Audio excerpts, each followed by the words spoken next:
Hey everyone, it's Pastor Jared here. I'm excited that you are gathering with us online for youth group tonight. It is going to be a great time.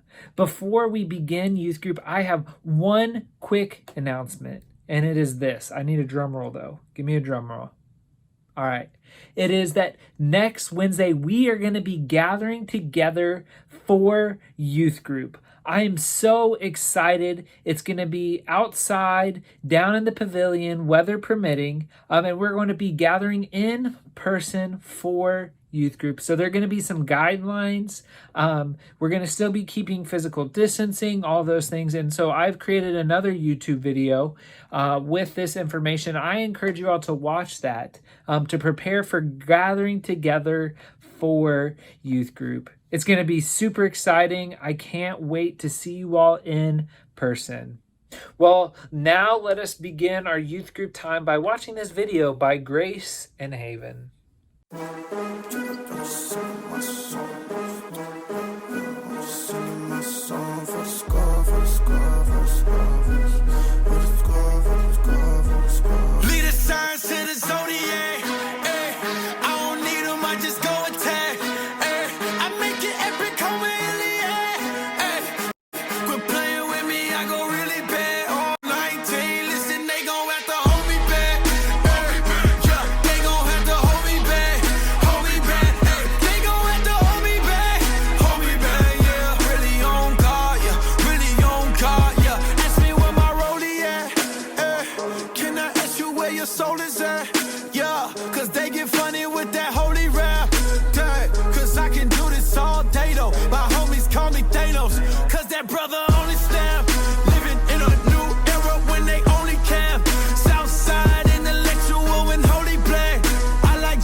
Giving all I got, really living more than sentimental. Put it in the middle of an instrumental. Every jot and tittle from a brother, pencil riddle with the scribbles of the father's riddles. Let me get a griddle. Can I cook a little with the modesty? I tell him I am not playing, boy. Jesus coming back and I am not staying, boy. You loving money ain't looking too favorable. Blood on my hands if I don't say what I say to you. Hip hop is dying and I brought the saving through. And it's unbreakable. You better make a move. What you gonna take? What you? I never switched up. I never ditched us. When they dissed us, I didn't flinch up. Ask my sister, we don't give up. Ready to die for the truth that clinched us. You can't bench us. Eat your weight up, cause you can't bench stuff while we lift up. I come around, man, the boy be business. Everybody down when the Lord be with you, nah, man. My song, I just sing my song.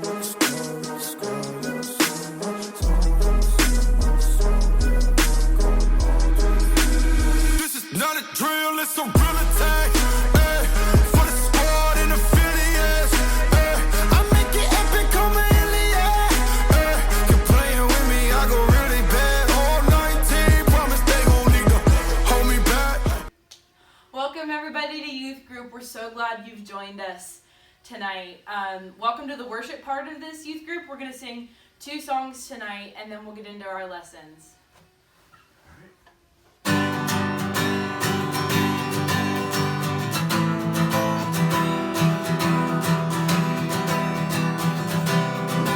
Come let us worship our King. Come let us bow at His feet. He has done great things. Oh, see what our Savior has done.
Savior, your name lifted high, oh God.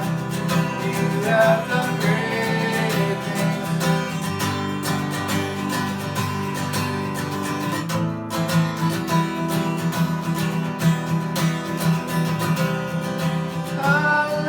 Hallelujah, God, above it all. Hallelujah, God, unshakable. Hallelujah, you have done great things.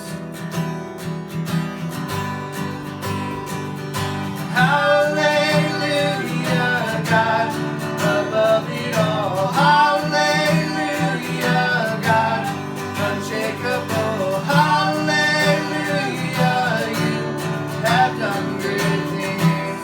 You've done great things. Oh, hero of heaven, you conquered the grave. You free every captive and break every chain. Oh God, you have done great things. We dance in your freedom, awakened alive. Oh Jesus, our Savior, your name lifted high. Oh God, you have done great things. You have done great things. Oh God, you do great things.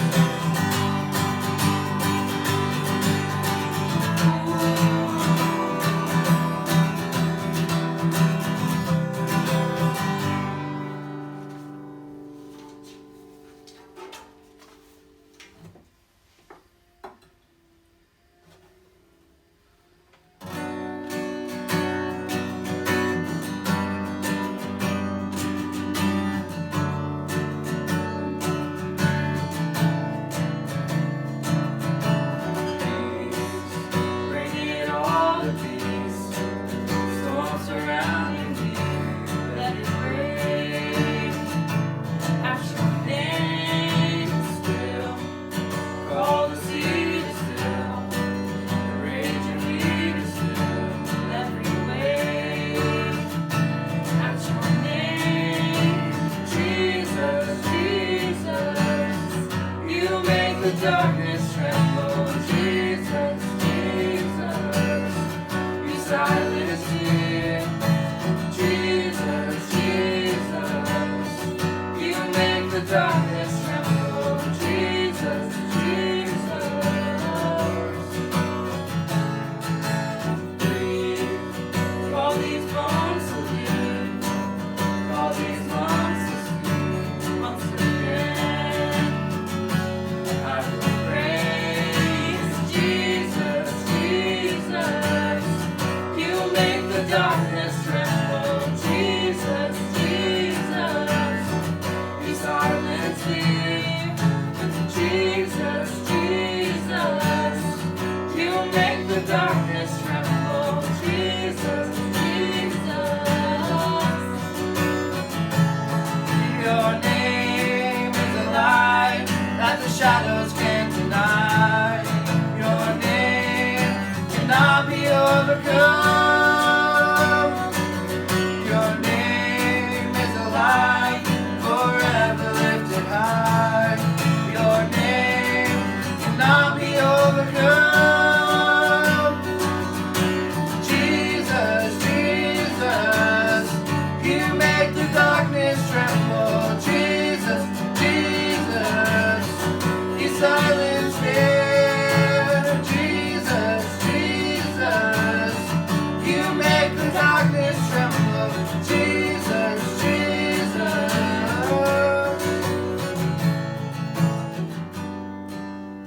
Let's join in prayer together. Heavenly Father, we thank you for the opportunity to worship. Lord, as we've sung, you do great things. Lord, as we join together this time, the words that we hear and the conversations we have be soaked in your truth and in your love. We thank you for the community that we have, and we pray over those who are a part of it and those who you're going to bring into it. Bless this time together.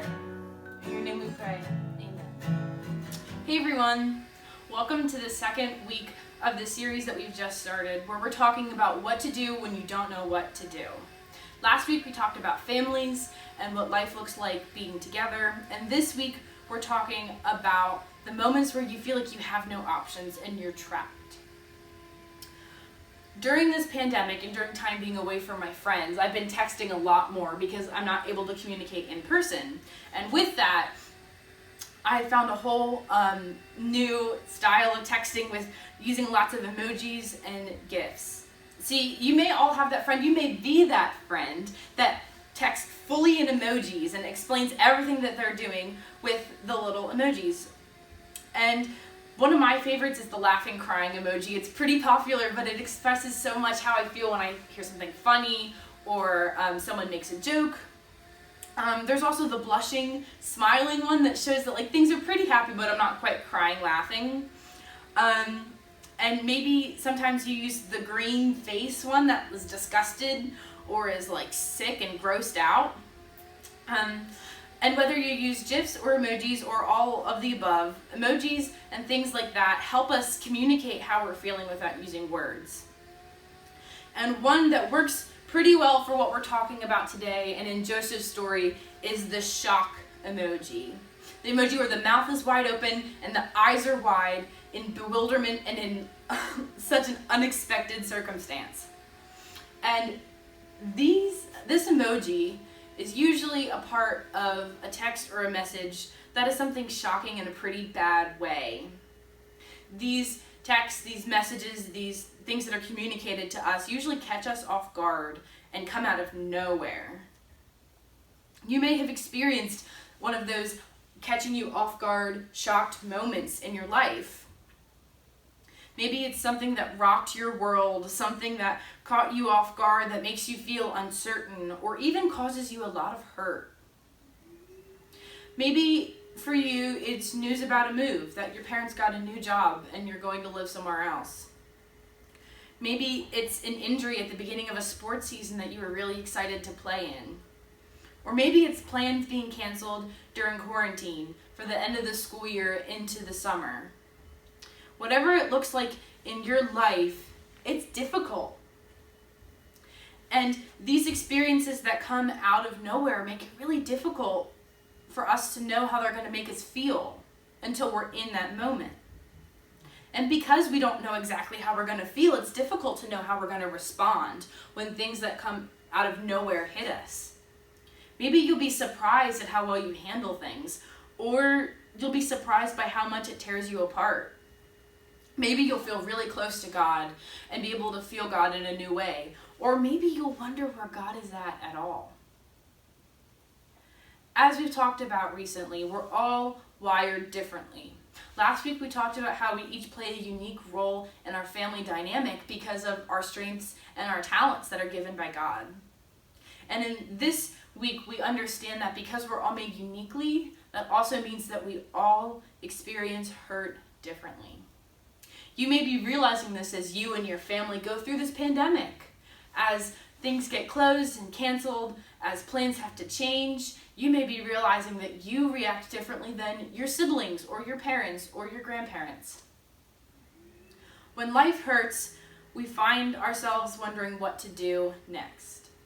Life does hurt, and we understand the fact that hurt hurts. And that sounds really simple and really obvious, but pain is painful, and that's okay.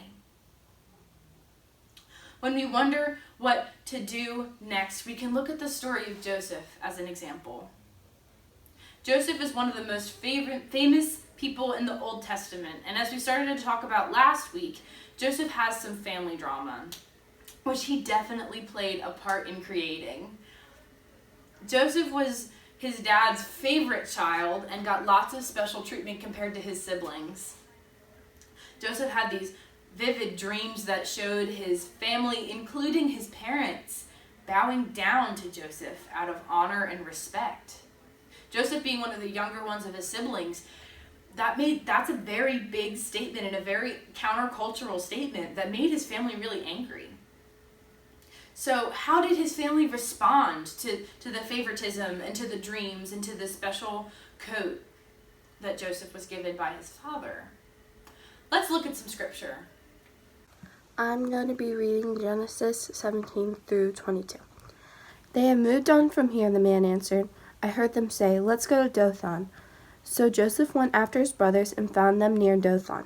But they saw him in the distance, and before he could reach them, they plotted to kill him. Here comes that dreamer, they said to each other.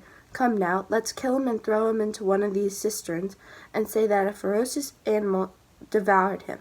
Then we'll see what comes of his dreams. When Reuben heard this, he tried to rescue him from their hands. Let's not take his life, he said. Don't shed any blood. Throw him into this cistern here in the wilderness. But don't lay a hand on him, Reuben said. This to rescue him from them and take him back to his father. So Joseph's brothers were angry towards Joseph. But one brother, Reuben, had a conscience in that moment of anger. Thankfully, he convinced the other brothers to listen to him, and instead they threw Joseph in a pit rather than killing him. See, they took Joseph's special coat that showed that he was the favorite, and they tore it off of him and tossed him into a deep, empty well. Now that's a shocked face emoji moment if I've ever heard of it. That is a shocking moment. Think about Joseph. He's just been tossed in a pit by his siblings out of nowhere in his mind. And as Joseph lays there in this deep hole, as they hold the fancy coat of their brother who's the favorite angrily with a tight fist, they see this caravan off in the distance. This group of traders who's traveling from one place to the other on a long journey on their way to make money. And one of the brothers suggests that they sell Joseph to these traders. So they sold him. They dug him they grabbed him up out of the pit, and they sold him off to this caravan of traders. And then they dipped this special coat that they had taken from him, and they dipped it in animal blood and brought it back to the father and created a whole story about how Joseph was attacked and killed by a wild animal. Think about how Joseph felt in that moment. I mean, wow. Not only have you just been grabbed by your brothers and tossed in a deep hole and left there for who knows how long, and your favorite possession, the one possession that's yours, they've taken from you, and then they drag you back up and they sell you, and then they create a lie so that your parents will come looking for you. I can't even begin to imagine how afraid and unloved, how angry and how hurt Joseph must have felt in that moment. He was betrayed by his own family. I mean, wow. That's got to be a difficult moment. While our stories are different than Joseph's, we can still understand that we all experience pain and have painful moments that catch us off guard. But Genesis 29 says this: the Lord was with Joseph so that he prospered. When Joseph was in despair and was wondering how his life would turn out, he could rely on the truth that God was with him. In that moment of all of that fear and abandonment and feeling betrayed by his family, God was still with Joseph. When there's nothing that you can do, God is with you. Knowing that God is with us may not change our circumstances, but it may just change us. And what I mean by that is that knowing that God is with you may not change everything going on around you. There may still be difficult things, hard things that you have to handle, painful moments. But knowing that God is with us can change our hearts and the way that we see things. If we know that God has never abandoned us and that God loves us, we can rest in that and know that we have never been alone. In moments where we feel betrayed by the people who are around us, we know that God doesn't betray us.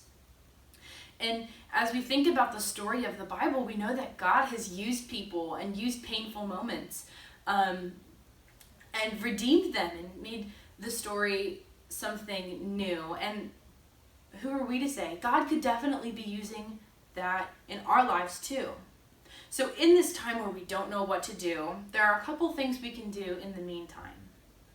The first one is to be real. Feel your feelings. Our job is not to just pull ourselves up by our bootstraps and act like everything is okay.